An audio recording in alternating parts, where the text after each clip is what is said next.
How's it going, guys? Thanks for clicking on the video. So for this one, I want to talk to you guys about the Tudor Pelagos.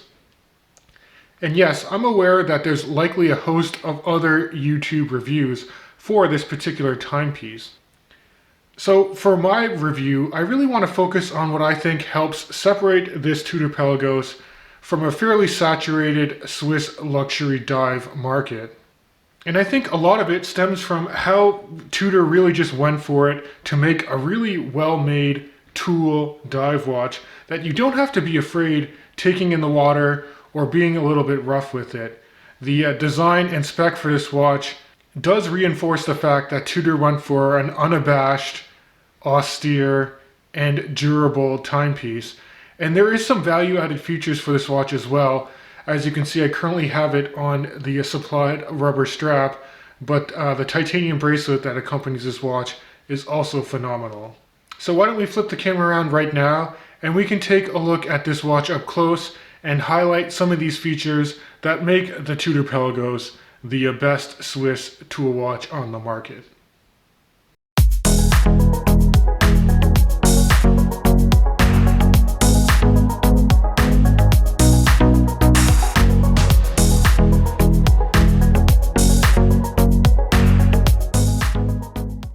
So now that we're in my studio, you can see I got the Tudor Pelagos with the full kit that comes when you purchase this watch.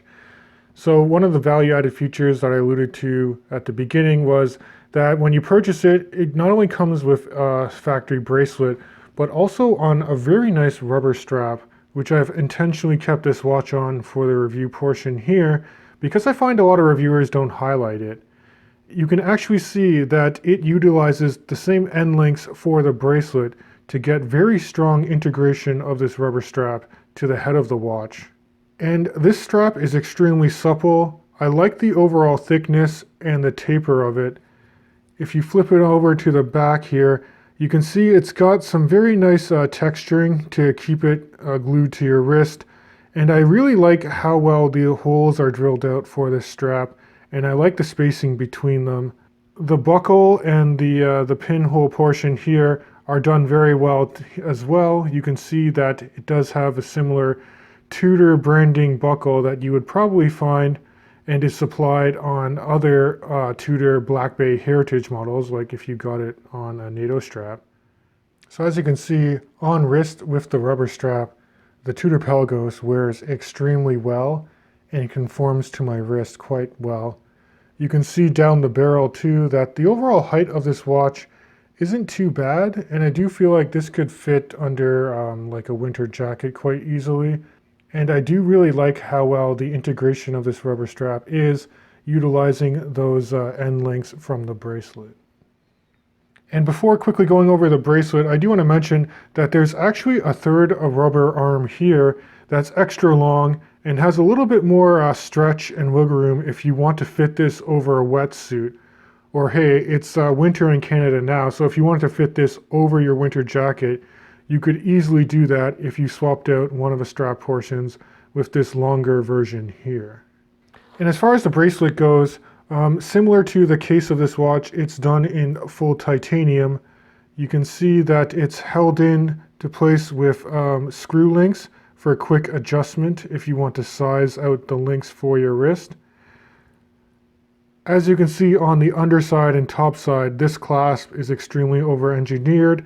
You have on-the-fly toolist micro adjustment here, and if you're within these last 5 divot points, there's actually this spring-loaded mechanism that actually adjusts with your wrist size. So if your wrist were to swell up, having it in this position, you can actually have the clasp expand and contract the way the motion of your arm is. Having this bracelet done in titanium as well as the case also makes this watch lighter and more corrosion resistant as well if you were to go into salt water. So that's just some of the distinguishing factors that I think Tudor did with this dive watch comparative to other luxury divers in this segment. Now let's quickly go over the case dimensions and some of the other features of the case. So case diameter between my fingers is 42 millimeters. Flipping to the side, you have a wingspan between my thumbs of 50 millimeters. And case thickness is 14.3 millimeters to a flat sapphire crystal with nice anti-reflective treatment here. And that thickness isn't that bad considering that this watch does have a 500 meter water resistance rating. And you can actually take this watch saturation diving because if you can see on this side of the case, there is a helium escape valve to release those gases if you are saturation diving. Now if we quickly talk about the case overall, you can see that the finishing is very minimal because this is a titanium case.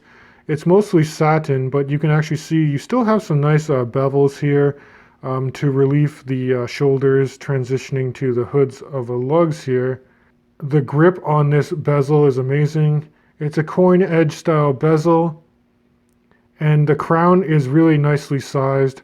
Excellent knurling to the crown, and you do have a deeply engraved Tudor shield logo here.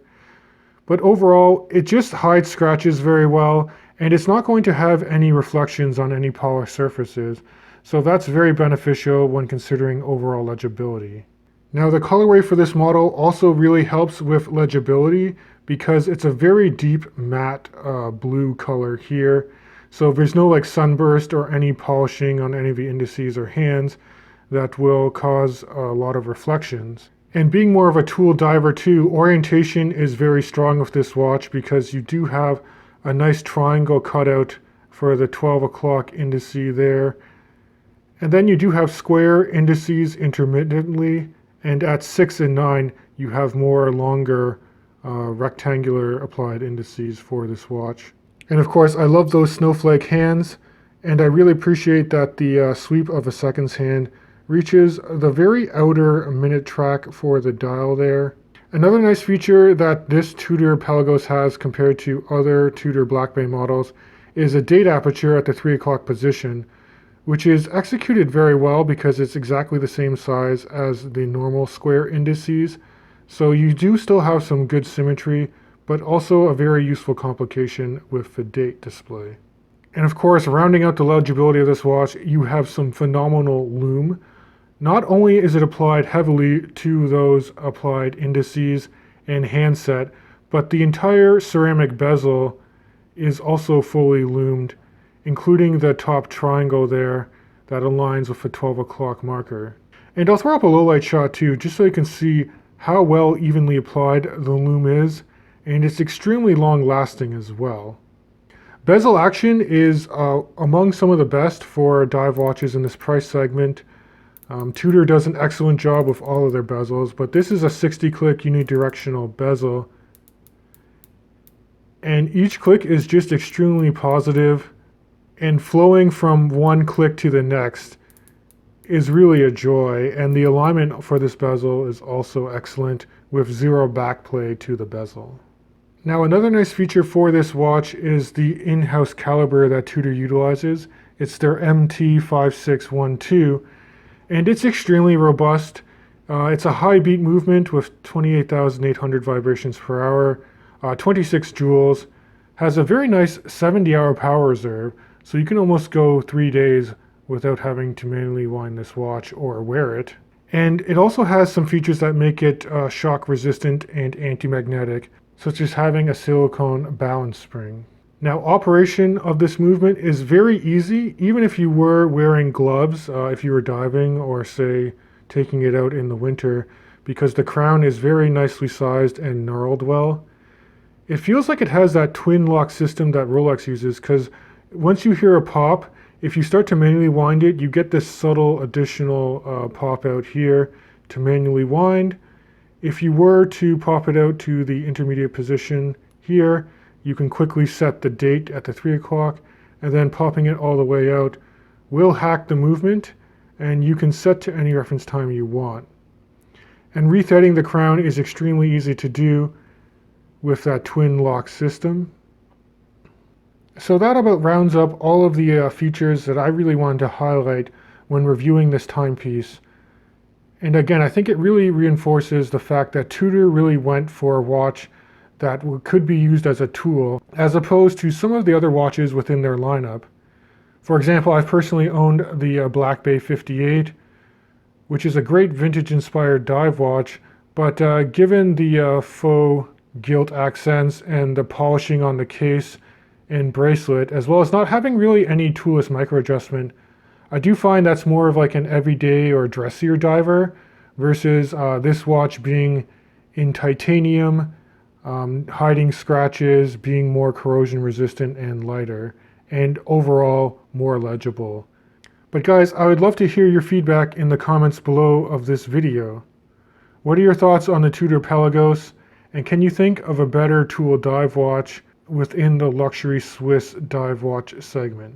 I hope you guys stay safe, and if you enjoy this content, please consider subscribing to my channel. And as always, I'll catch you guys in the next video.